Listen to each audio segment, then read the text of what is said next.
delegado de polícia, quando soube, né, que havia uma filmagem com esses índios, não teve dúvida, foi para lá, prendeu o capelaro, prendeu os atores e prendeu os índios, prendeu todo mundo, né? E qual foi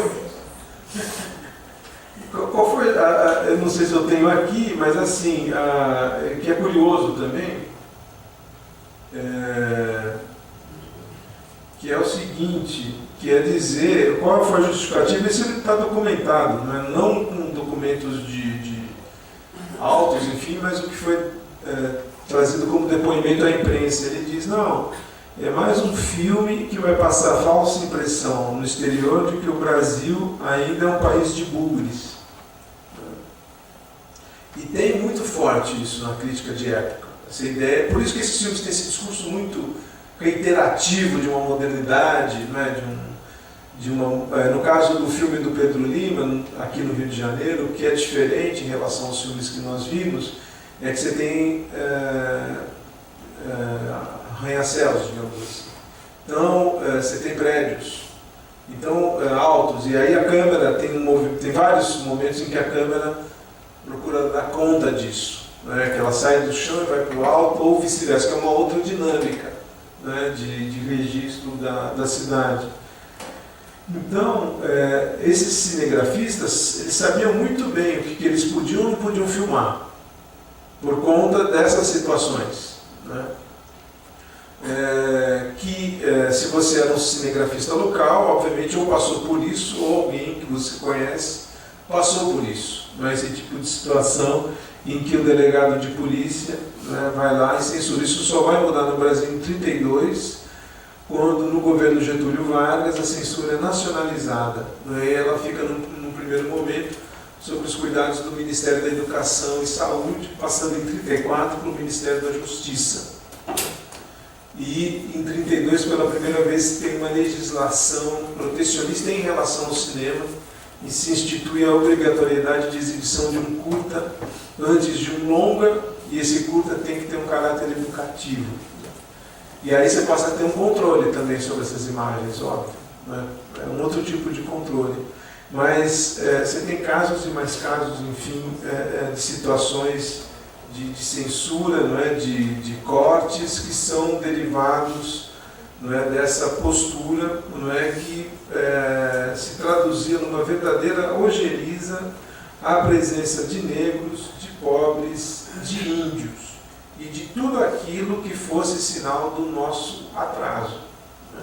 Porque o que acontece? As reformas urbanísticas, mal ou bem, os prédios, e você tem uma dinâmica nesses filmes, que é qual? Panorâmicas, né, das construções. Então, quando a câmera está longe, você vê os prédios. O filme do Silvino é impressionante, no País das Amazonas, né? Que mostra no começo Manaus. E eu acho que ele, de fato, ele escolheu filmar o centro de Manaus num domingo ao meio-dia, porque não tinha ninguém, né? Um calor devia ser absolutamente insuportável. E o centro de Manaus, para quem conhece, é um centro muito parecido com aquilo que depois se configurou aqui no Rio de Janeiro, esses prédios dedicados a palácios de justiça, enfim.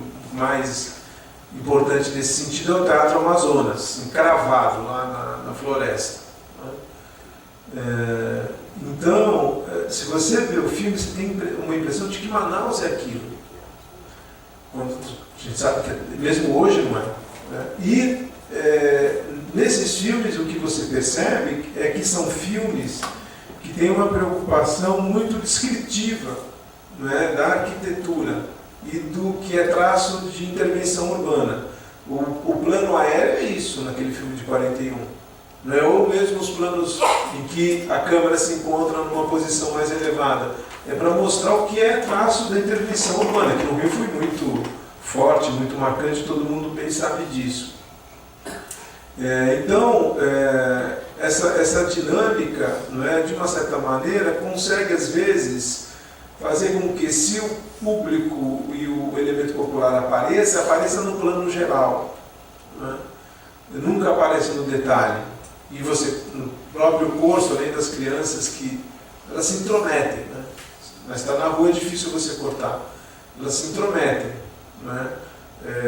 Você tem os vendedores ambulantes, enfim, dá para fazer uma outra leitura do filme a partir da presença do universo do trabalhador, como ele entra, se entra, né? E de que forma ele é construído, né, visualmente nessas imagens. Tem uma outra questão que é muito importante, que se relaciona ao formato dos filmes, e essa questão da encomenda, só para vocês terem uma ideia. Por exemplo, no filme do Botelho de 22, mesmo ele estando próximo, a câmera está lá, tem um letreiro em que ele diz: momento em que o presidente e o vice-presidente posam exclusivamente, né, alguma coisa assim, para as câmeras. Aí você olha os dois não estão olhando para eles, né, estão olhando para um outro lugar. E aí, ao final da tomada, o Arthur Bernardes olha, não é, mas volta, e o vice, ele olha e ri, aí corta. Não é? Então, tem uma questão geral que você percebe claramente, que os políticos não se importam com a câmera. Cinema. Eles posam para as câmeras fotográficas. Não é? Quem vai se preocupar com isso é o Getúlio, num outro contexto onde o cinema tem uma dimensão de propaganda mais efetiva, não é? E você já tem o exemplo nazista, já tem Triunfo da Vontade, que é de 34, né? Que foi algo que impactou a todos. E é um percurso isso, não é dado, sempre foi assim. Não é? Porque, para quem não sabe, na história do cinema, os anos 10 correspondem ao momento de consolidação da linguagem cinematográfica, daquele cinema que hoje a gente entende ser o cinema. Antes dos anos 10, o cinema era uma coisa muito diferente. Vou dar um exemplo só. Um filme conhecido como um filme enciclopédico, do ponto de vista de ele consolida todos os elementos daquilo que se configura como o cinema narrativo clássico, a linguagem que acabou se tornando dominante, né, é Griffith e É Nascimento de uma Nação, que é um filme que celebra a Ku Klux Klan, um filme racista, né, um filme que foi um evento em 1915. O Griffith ele começou a trabalhar com cinema em 1909. E quando ele começou a trabalhar com cinema, o longa-metragem não existia como padrão, não era. As pessoas não iam ao cinema ver filmes de 1h30, 2. Eles iam ao cinema ver filmes de 15 minutos. Que é quando o Griffith entra numa empresa chamada Biograph Company para fazer filmes, 3, 4 filmes por mês, de 15 minutos, para um público cada vez mais interessado no filme americano, porque percebia lá um tipo de estrutura narrativa diferente. Não é que era programado isso daí, existia, né? E foi sendo aprimorado e tinha uma dinâmica muito de aprender fazendo. E o Griffith ele vai fazer na Biograph, entre 9 e 13, cerca de 400 filmes. Então ele vai aprender fazendo. Né? E ele sai dessa empresa por vários motivos, né, de desavença. O principal motivo é que ele faz um filme de 1 hora que se chama Judite de Betúlia. E aí os produtores dizem para ele, e esse é o motivo da briga, ninguém vai aguentar ficar 1 hora sentado assistindo o filme. Ele diz, não, vão. Aí eles não chegam a um acordo, ele se demite. Depois de um ano ele lança o filme, né, e Nascimento de uma Nação tem 2h30. Aí foi um grande sucesso de público. Isso para mostrar para vocês que o cinema está se consolidando do ponto de vista do que a gente entende hoje ser cinema naquele período, consolidação que também é econômica, porque obviamente um filme de 2h30 implica um outro tipo de relação do público, um outro tipo de relação de consumo, um outro tipo de espaço. É o momento que você começa a ter os palácios de cinema, que são salas para 1.000 pessoas, 1.500 pessoas. O cinema, de fato, vira um meio de comunicação de massa. E com isso os governantes começam a ficar atentos. Tanto na União Soviética, tem a Revolução de 17, né, tem Vertov, depois nos anos 20 Eisenstein, né, e outros, quanto nos estados, enfim, europeus e mesmo nos Estados Unidos. O que vai acontecer na Alemanha nazista é que isso fica onde mais evidente, nesse processo de construção, né, de um certo tipo de discurso onde propaganda e ação caminham juntos, e coerção, né, não só propaganda. Então, no caso brasileiro, o que você percebe é que nesses rituais do poder, a Câmara está lá, mas os políticos não estão. Estão lá, mas não olham para a Câmara. A Câmara não é algo que de fato importa. Não é? Eles mal olham para a Câmara. Não é? Isso vai mudar também. A gente não trouxe nenhuma imagem aqui, mas com Getúlio já muda, porque já existe essa consciência de que o cinema atinge um grande público, de que, enfim, pelo cinema é possível trazer uma série de questões do ponto de vista político. Naqueles anos 20 isso não tem. Não tem do ponto de vista do que a gente vê, mas já tem a consciência de que o cinema tem peso político no jogo. E um momento onde isso vai acontecer é 22 mesmo, a Exposição Internacional do Centenário. Na Exposição Internacional do Centenário, a relação entre cinema e exposições universais caminham juntas. Né?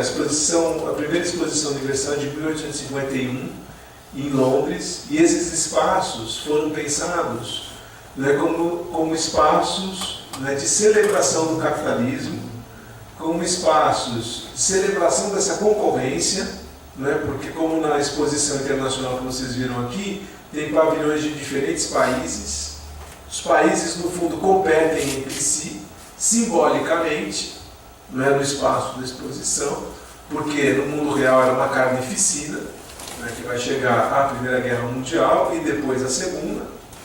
E, do ponto de vista do espaço expositivo, a exposição era aquele lugar onde cada nação procurava mostrar ao mundo aquilo que a qualificava como civilizada, tanto do ponto de vista artístico-cultural quanto do ponto de vista industrial. A gente viu na Exposição Nacional de 22, um dos pavilhões, o interior deles.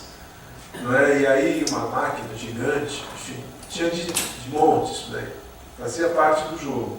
E para quem estava lá, numa época em que o turismo não é disseminado, não é? Esses espaços funcionavam um pouco nessa lógica de, enfim, um mundo em um dia. Não é? Então eu vou aqui, não é? Aqui atrás, não é? Alguns prédios permaneceram, não é? O da Academia Brasileira de Letras era o pavilhão da França, aquele monumento daquela figura ligada à história do México, indígena, é um monumento dado pelo governo mexicano na época da Exposição de 22.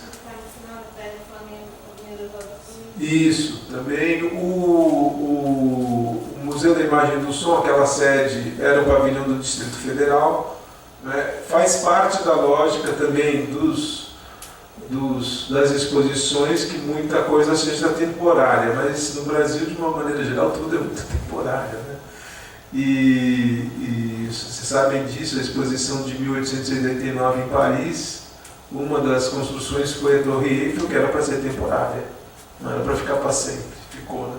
Virou símbolo, não é, da França, não só da cidade. Bom, em 22, então, eles realizam essa exposição internacional aqui. É importante dizer que teve uma outra exposição que foi importante também no Rio de Janeiro, que foi a exposição de 1908, para celebrar o centenário da abertura dos portos, onde o cinema teve lugar também, não sobreviveu nenhum filme. As primeiras imagens que a gente tem são do início da década de 10, não sobreviveu nada do que foi feito antes. Não é? Então, nessa exposição em 1908, o cinema já participou, mas lá de 22 vai participar muito mais. Então, a comissão organizadora e quem estava envolvido percebeu que o nosso cinema tem que ter um lugar, é importante. E aí tem uma série de projetos, enfim, mas o que eles acabam fechando é que seriam produzidos vários documentários sobre o Brasil. E eles dividiram o país em várias produtoras, né, fizeram concursos na medida do que era um concurso, né, em 1920, 21, né, e escolheram alguns produtores, né, que ficaram com algumas regiões. A Botelho Filme ficou com o Rio de Janeiro, ficou com o Paraná e ficou com Santa Catarina. E assim por diante, foram dividindo. Eu tenho isso daqui, fiz uma pesquisa sobre isso, eu tenho isso bem delimitado. E eles, a comissão organizadora, o que eles faziam? Eles davam para os produtores um plano de trabalho. Não é? E o que era esse plano de trabalho? Então, bom, São Paulo tem que ter um documentário sobre o café. Então eles davam faziam um plano detalhado do que deveria ser filmado. Então tem isso, né? Está no Arquivo Nacional. Tá? A plantação, a colheita, a torrefação, né? A secagem, a moagem, o ensacamento. Dá para imaginar o tipo de filme que vai ficar. Né? É o pouco que a gente vê aqui, mas dá para imaginar o tipo de filme que vai ficar. Né? E por que esse tipo de controle? Eles assinavam um contrato, tem todos os contratos assinados. Né? E tinha uma comissão que verificava se os filmes tinham qualidade, se cumpriam o que havia sido programado. Né? Por que eles faziam isso? Por conta do que era o documentário no Brasil.